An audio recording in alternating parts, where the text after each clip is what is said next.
We still have a couple of baptisms to go this morning, so I'm going to get through what I have to preach. And I stood up last week and I preached on work, a theology of work. And I said before I preached that it felt as if on the Saturday before I preached that I was pregnant. I felt like God wanted to give birth to new life. And this morning is actually very similar to that.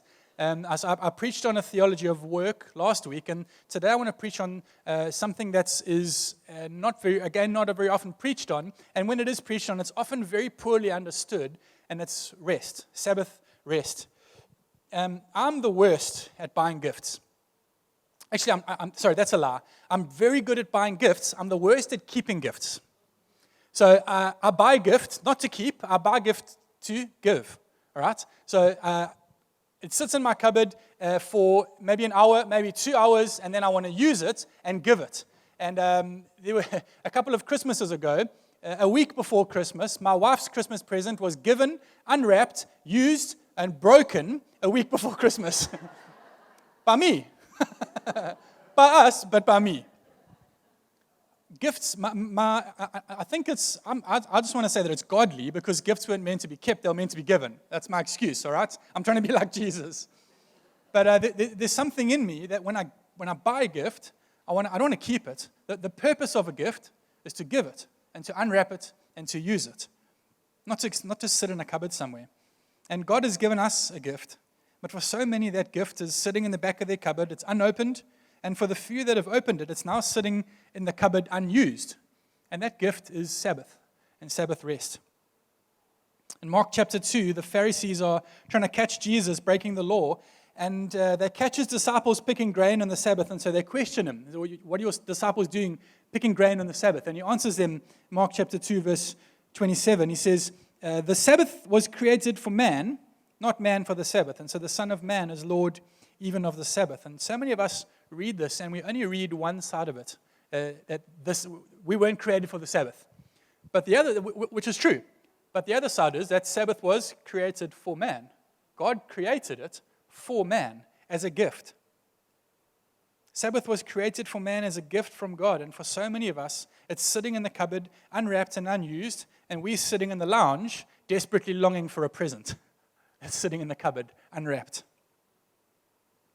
The world that we currently live in is characterized by what I call rest debt. We're living through one of the worst rest debts in history.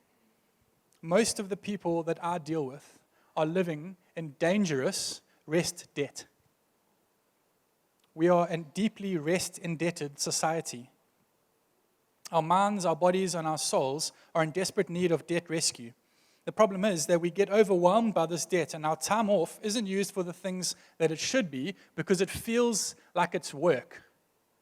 And so we never Sabbath properly. About 3 years ago, we realized that our family had a pretty average theology or understanding of Sabbath and a really poor habit of Sabbath. And so we set about changing that. We developed a far better understanding of Sabbath, and then we put in place far better habits. And your habits will never exceed your understanding or your knowledge, right? So you've got to grow your knowledge, grow your understanding so that your habits can change. We've got a finance course that's running on Monday night, and so this is a free law plug. If you missed last week, we're running this Monday.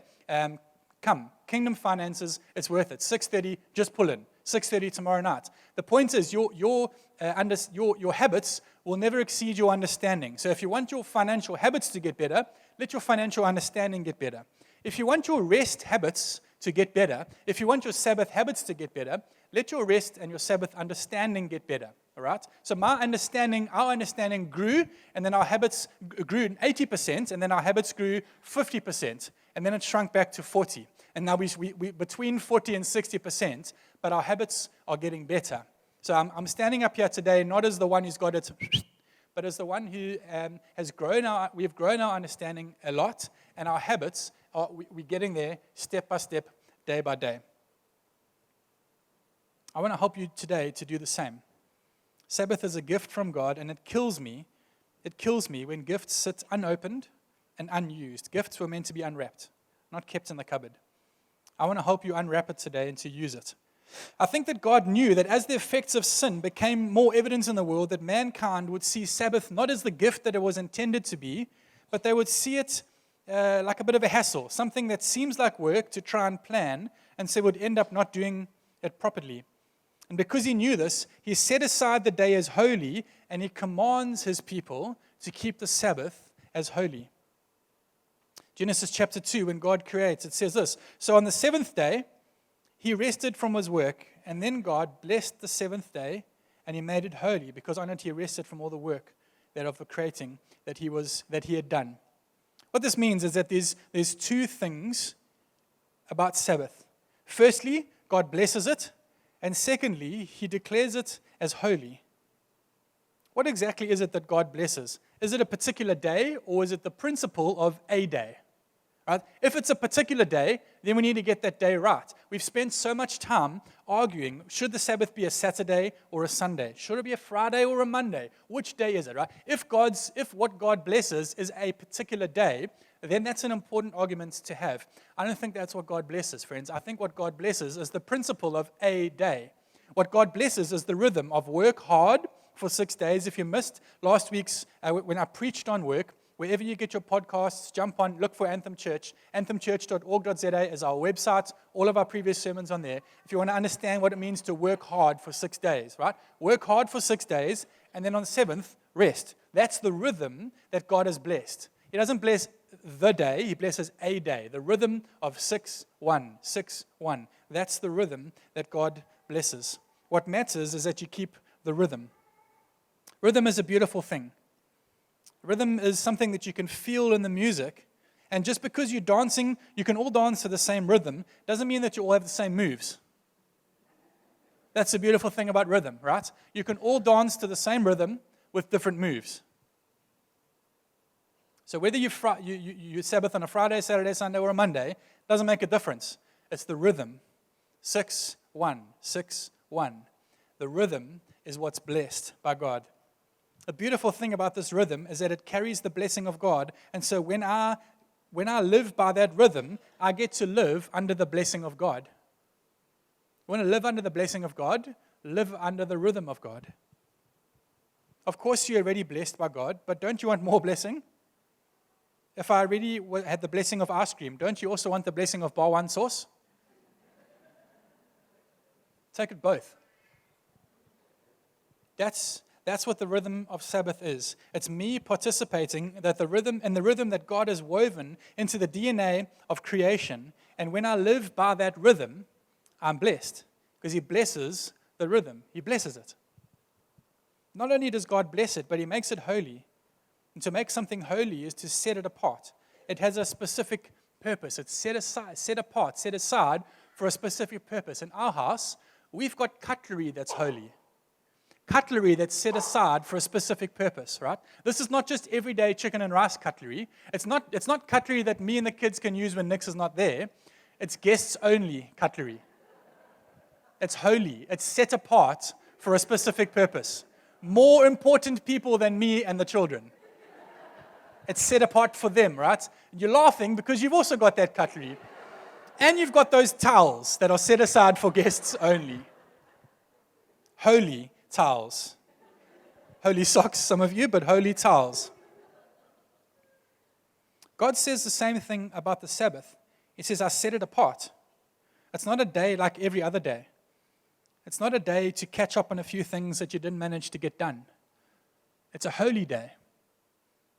When your wife's out the house, you can't just sneak the cutlery. It's set apart for a specific purpose. God says, if you missed a few chores at home, don't sneak them into your Sabbath. It's not for that. It's been set apart for a specific purpose. And so what I need to understand is that when I practice Sabbath, I'm aligning myself with God's rhythm of creation. I'm living in blessing, and I'm participating in something that's holy. I'm trust that through one scripture, your understanding has already broadened a little bit.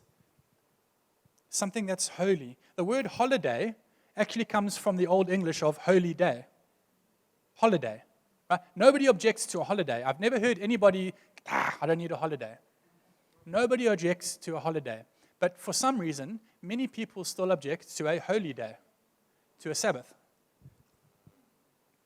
I can tell you why many people object to it, because it's also a command. So Sabbath is a principle in creation, but then it becomes a command when God gives his law. And as humans, we love to rebel against commands. Don't tell me what to do. And because it's a command in God's law, people think that it doesn't apply to them anymore. No, I don't need to live according to the 10 commandments. Jesus fulfilled them. I'm not under law, I'm under grace. So therefore, the 10 commandments don't apply to me. That's awesome, but which of the 10 commandments should we not follow? Is it don't murder? Is it don't commit adultery? Is it don't steal? Which of the 10 commandments are we no longer under? I object to you murdering. That's fine, I'm not under law, I'm under grace. No, just don't murder. There are no other commands of God that we cannot follow just because we are under grace. Friends, every command in Scripture is binding on every single one of us when it's correctly understood and correctly applied to our context. We cannot just look at a command in Scripture and say, that's for them. Keep the Sabbath holy, it's for the Israelites. When they're in the desert, it's for them. It's not for me. Every single command in Scripture is binding on every single one of us when it's correctly understood and correctly applied to our context. Right? But Jesus actually holds us to a higher standard than the law holds us. He says, the law says, don't murder. I say to you, don't get angry. The law says, don't commit adultery. I say to you, don't lust with your eyes. It's a higher standard than the law holds us to. He says, don't throw the law out the window. Actually, the law was unattainable, and the standard I'm holding you to is even higher than that. My standard is a pure heart. See, because Jesus' standard is not only doing the right thing according to the law, it's wanting to do the right thing for the right reasons. It's a change of heart, not only a change of behavior. Christianity isn't behavior modification. It's not an outward change of lifestyle. It's a change of the heart. Not a change from bad to good, but a change from dead to alive. And this results in an outward lifestyle change. Sabbath is the same.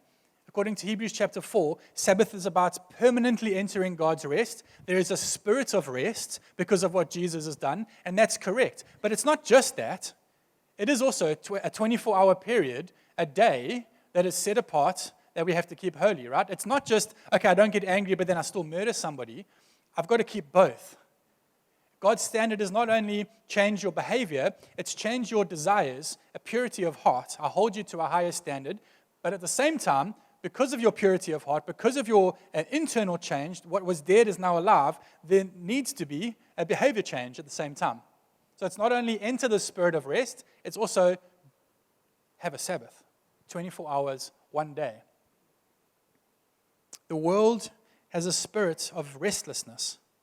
The world is restless. It's continually restless. It's marked by anxiety, overwork, greed, pride, burnout, competition. The followers of Jesus should be marked by restfulness, not restlessness. Sabbath is both a principle and a command. And if it never became a command from God, I would argue that it would still be binding on us because it was a principle in creation. And likewise, just because it's a command and I'm now under grace, doesn't mean that I don't get to follow the command. I have to follow the principle and obey the command. It was a principle and a command. I should follow the principle and I also have to obey the command. It's both. Therefore, I should be doing it a whole lot better than I am. And so should you. When I submit to the rhythm of Sabbath, the entire cycle of my life falls into rhythm of it. The rhythm of my life is blessed and set apart. But Sabbath isn't only a concept or a spirit, it's an actual day, a 24-hour period that I have to observe. And as I said earlier, I had a fairly poor understanding of Sabbath, and I had a really poor habit of Sabbath. And today I want to help you in both. I want to help you to unwrap the gift that Sabbath is, so that you can be obedient, in rhythm, blessed, and set apart, living from a place of rest. So that's why we Sabbath. I want to look really quickly at 4 things that should mark our Sabbath. And if you want your Sabbath to get better, this is a good place to start. I'm immensely grateful for the work of men and women like John Mark Comer, Carrie Newhoff, Pete Scazzero, John Aldridge, for their work on Sabbath that's really helped shape my understanding and my practice of Sabbath. So the Hebrew word for Sabbath is Shabbat, and it means to cease or to stop, simply to cease or to stop. And it was a day that the Israelites stopped working. It was a day set aside for rest, but there's more to it than simply stopping work. So Sabbath is centered on 4 principles, on 4 things. It's about ceasing and stopping, it's about resting, it's about delight, and it's about worshiping. These are the 4 things that should mark your Sabbath. Let's look at them real quick. Firstly, ceasing or stopping. For many people, this is as far as their understanding of Sabbath goes. On one day, I will stop working. That's as far as it goes. It's a day that I don't work. But we also don't then define what work is. So what are we allowed to do or not allowed to do? So the strictest interpretation, the strictest reading of the Septuagint, which is the Hebrew law, wouldn't even allow people to raise their hands to press an elevator button, right? So they put elevators so that you don't climb the stairs. Climbing the stairs is work. But in an elevator, to raise your hand to press a button to go to the 9th floor was considered work. So if you go to Israel, many of the hotels have buttons at this level, so that you can press the 9th floor without having to be accused of work because you lifted your hand on the Sabbath. So in the society that we live in at the moment, it actually requires a lot of dedication and a lot of discipline to stop working for an entire 24-hour period. I know. Because I sit with some of you, because I see some of you, and because I'm in the same boat. The problem is that most people are content with sort of stopping working. We're content with sort of stopping working, 80%. Well, 20% work, that's fine. If you had sewage leaking into your swimming pool, would you be content with sort of stopping the leak? Or would you want it completely, or would you want to completely cut off before you threw your children into the pool and had a swim with them, knowing that they're going to spit water at each other in the pool? It's a little bit of a graphic example, and it's a little bit of a raw example. We live in Durban with the sea, right? But the point is, we're content with sort of stopping working, and we allow the sewage of work to leak into the pool of our Sabbath. Sort of. We're happy with sort of stopping. It has to stop, friends. It has to stop. Put your phone away. Put your laptop away. Sabbath isn't a time to catch up on household chores that you didn't get round to. Sabbath is a time to stop, to cease, to stop working, and even harder for some, to stop thinking about work. It's a time to stop worrying. It's a time to stop wanting and thinking of work. Don't stop work and then spend the entire day thinking and worrying about your work. You haven't stopped. You have to detach yourself from work completely. Again, I know, in our society, this takes incredible discipline. But John, I can't leave my work for 24 hours. I can't disconnect from my work for 24 hours. Friends, if the work that you do requires you to be on it for 7 days instead of 6, might I suggest that either your work is the problem or you are. It's one of those two things. If the work that you do requires you to be on it for 7 days and not 6, the work that you do is the problem, or you are. Those are your only two options. Not ceasing to work isn't just a bad practice, it's actually disobedience. Too many people are chronically overworked, and then we hope that we can take a few weeks off, and magically everything will be okay. Remember I spoke in the beginning about being in rest debt. And some people are so deeply in rest debt that it's going to take a year of ceasing to get you out of that debt. Time off isn't the solution for an unsustainable pace.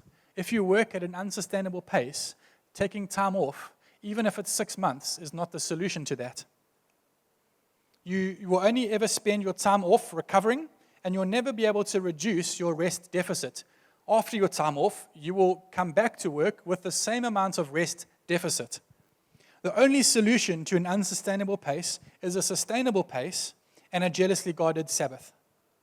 A jealously guarded Sabbath. If you work at a sustainable pace and you Sabbath properly, you will be blessed and set apart. You will be holy.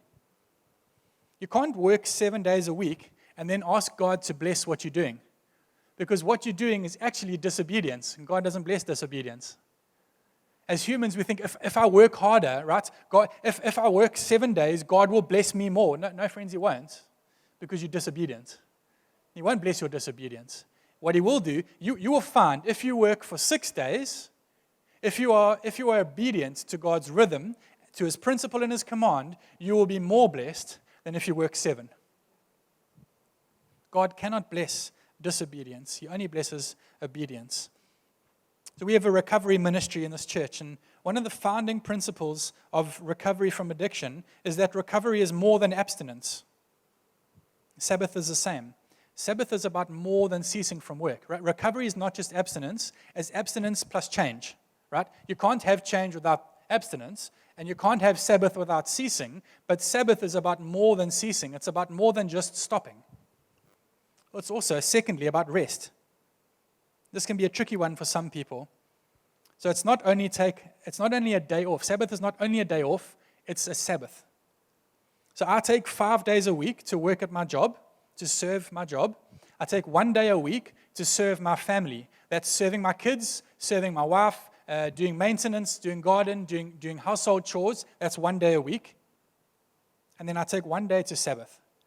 And Sabbath is not only a day off, it's a day to rest. Not a day for chores. Not a day, no phone, no email. Rest brings into focus another Hebrew word, shalom. And we often translate shalom as peace, but it's far more than that. Shalom is a sense of wellness, of wholeness, of contentment, of enjoyment, of rest, of peace, of fulfillment. When I cease from work, I also have to add rest to it. I can't just cease to nothing. I've got to cease work to something. I've got to stop work and put something in, rest. The first part of the something that I put in is rest. Here's the psychological rule of thumb for rest. If you work with your mind, rest with your hands. If you work with your hands, rest with your mind. Your mind, your body, and your soul need to rest. Friends, just vegging on the couch isn't rest. Vegging on the couch is just a distraction. For the person who works with their mind all week, rest with a physical activity, for example, exercise. If you work physically with your hands all week, rest with a mental activity, for example, reading. Binge watching a series isn't rest. It's just self-medication, bad self-medication. Find a healthy outlet for your rest. Find an activity that fuels you. You know what feeds you, your mind, your body, and your soul. So go and do that activity to rest. Don't just cease working and then get sucked into an activity that drains you. Do something that feeds you. The principle is that I practice rest for a 24-hour period so that I can live from that place of rest for the other 6 days of the week. The third principle is delight, which sounds like a bit of a weird word to use in Sabbath, but God wants us to delight in Him and His creation. In our family, we practice something called pleasure stacking. You practice it too, you just don't know it. Basically, you take your favorite things like raindrops on roses, whiskers on kittens, just a few of your favorite things. Take a few of your favorite things and you stack them on your Sabbath. Your favorite food, your favorite activities, your favorite friends, all stacked in 1 day. So the principle is the Christian life is one of denying yourself for 6 days, and then on the Sabbath, you pleasure stack. Your favorite friends, food, activities, put it all on the Sabbath.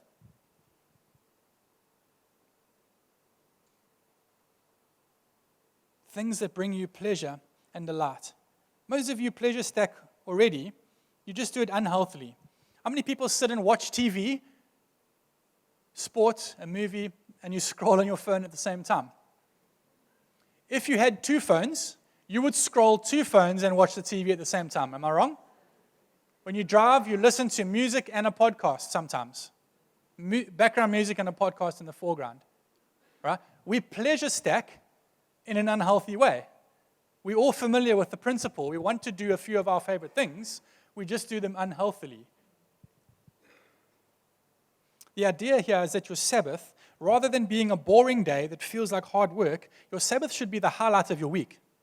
Right? So if you pleasure stack your Sabbath, it becomes a highlight, something that you look forward to.